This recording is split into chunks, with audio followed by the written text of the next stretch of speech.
మన ప్రభువును ప్రియరక్షకుడైన యేసుక్రీస్తు శ్రేష్టమైన నామంలో నేటి సాయంకాల ఆరాధనకు కూడి వచ్చిన మీ అందరికీ కూడా నా హృదయపూర్వకమైన వందనాలు తెలియజేస్తా ఉన్నాను.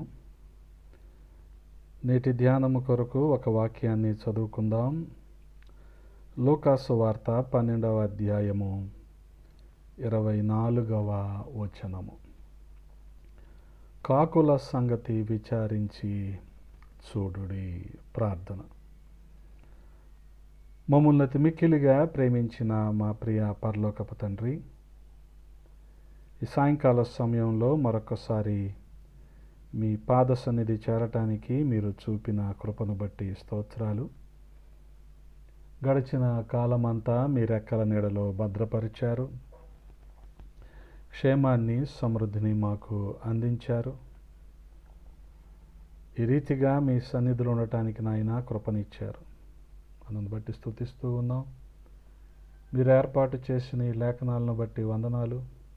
ఈ లేఖనాల ద్వారా మాతో మాట్లాడండి, మమ్మల్ని ఆదరించండి, మమ్మల్ని బలపరచండి. ప్రతి ఒక్కరిలో మీ ప్రార్థనాత్మను ఉంచండి అయ్యా. అల్పుణ్ణి నన్ను మరుగు చేయండి. మీ ఆత్మచేత నింపి వాడుకొనండి. మీకే మహిమలారోపిస్తూ యేసయ్య పరిశుద్ధ నామంలో అడిగి వేడుకుంటున్నాము తండ్రి. ఆమేన్. ప్రభునందు ప్రియ సహోదరి సహోదరులారా, చదవబడిన మాట చాలా శ్రద్ధగా గమనించండి. లూకాసు వార్త 12వ అధ్యాయము 24వ వచనంలో ఈ మాట రాయబడి ఉంది, కాకుల సంగతి విచారించి చూడండి అని. ఎందుకనంటే యేసుక్రీస్తు ప్రభువారు కాకిని ప్రస్తావించి మానవులకు ఏదో బోధించాలని ఆశిస్తూ ఉన్నారు. అవేంటో మనం చూడగలిగితే, మొదటిగా కాకులు ఐకమత్యం కలిగి ఉంటాయి కాబట్టి వాటిని చూసి మనం నేర్చుకోవాలి. కాకులకి చిన్న ఆహారం కనిపించినా చాలు, వాటి స్వార్థం కోసం చూసుకోకుండా కావు కావు అంటూ మిగిలిన కాకులన్నిటిని కూడా పిలుస్తాయి.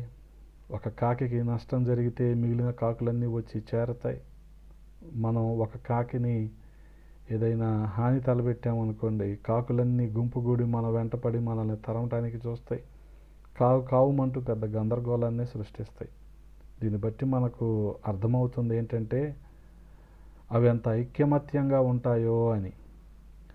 కంప్యూటర్ యుగంలో జీవిస్తున్నామని చెప్పుకునే మనిషి ఎంతటి దయనీయమైన స్థితికి దిగజారిపోయాడంటే, ప్రాణాపాయ పరిస్థితిలో ఉన్న మనిషిని రక్షించటానికి బదులుగా సెల్ ఫోన్లో చిత్రీకరించి సామాజిక మాధ్యమాల్లో ఉంచటానికి ఆరాటపడుతూ ఉన్నాడు.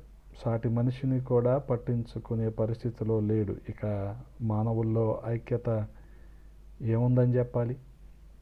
చిన్నప్పుడు మనమంతా ఈ టెక్స్ట్ పుస్తకాల్లో చదువుకునే వాళ్ళం కదా, చలిచీమలన్నీ కలిస్తే పెద్ద పామును కూడా చంపేస్తాయని, గడ్డి పరకలన్నీ కలిస్తే ఒక తాడుగా ఏర్పడి బలమైన ఏనుగుని కూడా బంధించేస్తాయని.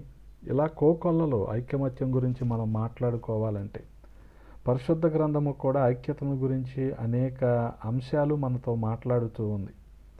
నలుగురు కుష్ఠరోగుల ఐక్యత షోమ్రోను పట్టణానికి ఆహారం తెచ్చిపెట్టిందంటే ఎంత అద్భుతమైన ఐక్యత అది. అందుకే కుటుంబాలలో, సంఘాలలో ఐక్యత అనేది చాలా ప్రాముఖ్యమైనది. పరిశుద్ధ గ్రంథంలో కూడా రాయబడి ఉంటుంది కదా, 133వ కీర్తన మొదటి చరణంలో సహోదరులు ఐక్యత కలిగి ఉండటం ఎంత మేలు, ఎంత మనోహరం అని కీర్తనాకారుడు మాట్లాడుతూ ఉంటాడు. ఒకవేళ ఈ ఐక్యతే లేదనుకోండి, అది కుటుంబమైనా, సంఘమైనా, లేదా వాడకట్టైనా, తండా అయినా, ఏదైనా కావచ్చు.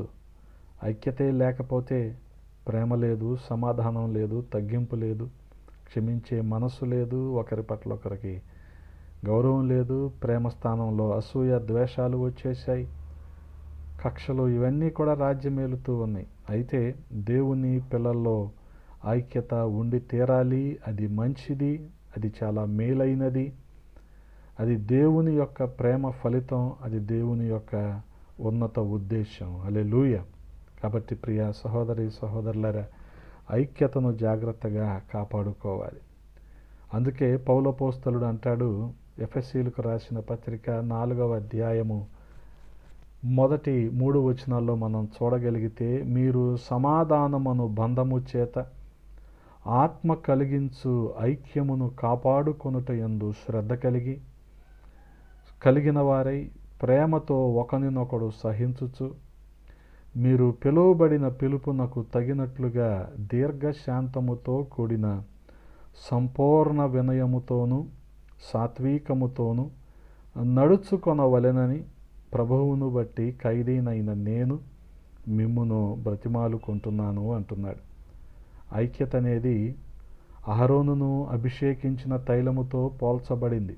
అందుకనే 133వ కీర్తన 2వ చరణంలో కీర్తనాకారుడు అంటాడు కదా, అది తల మీద పోయబడి అహరోను గడ్డము మీదుగా కారి అతని అంగీల అంచు వరకు దిగజారిన పరిమళ తైలము వలె ఉంది అంటాడు.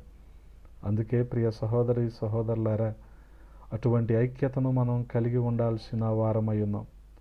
పౌలపోస్తలుడు కూడా ఆ 3 వచనాల్లో చెప్పిన రీతిగా ఐక్యతను మనం కాపాడుకోవలసిన వారమై ఉన్నాం.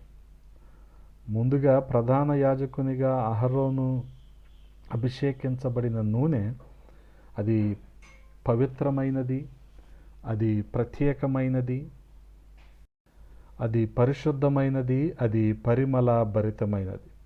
ఇట్లాంటి వాటితో ఐక్యమత్యం పోల్చబడుతుందంటే మన ఐక్యత క్రీస్తు ప్రేమలో ప్రత్యేకమైనదిగా ఉండాలని, పవిత్రమైనదిగా ఉండాలని, అనేకులకు పరిమళ వాసనగా ఉండాలని, అంటే అనేకులను క్రీస్తు వైపు ఆకర్షించే విధంగా ఉండాలని, అనేకులకు మేలుకరంగా సంతోషభరితులను చేసే విధంగా ఉండాలనేది దేవుని చిత్తమై ఉన్నది. అందుకే ఐక్యత ఉన్న చోట ఏముంటుందంటే ఆశీర్వాదం ఉంటుంది.